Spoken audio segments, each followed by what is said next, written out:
I get asked this over and over again. If you're such a leftist, why don't you advocate for regulations on AI? Here's the thing. I think, you could do stuff like tax data centers, and you could require data centers to fund the amount of power plus a certain percent, and it's got to be renewable. You could do all kinds of stuff, but that's data center construction regulation, not AI. You could say, okay, well, any company building an AI has to make sure that it's safe.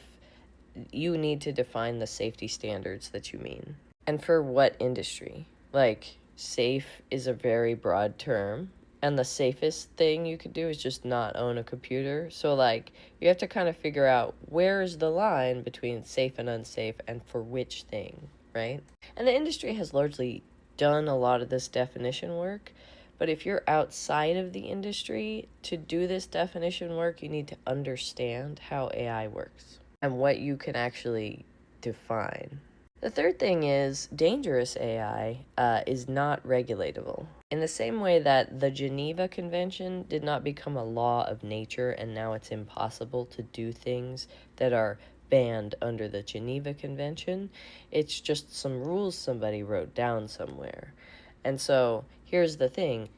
Aliens would not be bound by the Geneva Convention. We could say, hey, aliens, the Geneva Convention, and they would go, blah, blah, blah, blah, blah, in their alien language and wouldn't care. And so AIs that are very intelligent are the same as aliens. They're not bound by the Geneva Convention because we don't have the ability to force them to do things if they escape, okay? It's sort of like how you can have laws, but that does not prevent crime. Laws don't prevent crime. Laws define crime, right?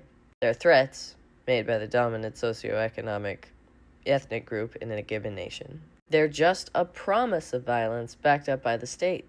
So that's the thing about AIs, is you can't regulate their behavior if they choose not to abide by the regulations.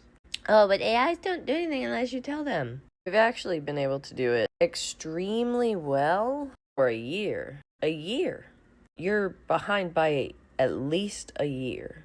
This chart was prophesied in 2005 by Ray Kurzweil. Anyway, scientists are on this. It's not that nobody's thinking about it. If you want to get on board, I mean, we teach classes, so let us know if you want to help.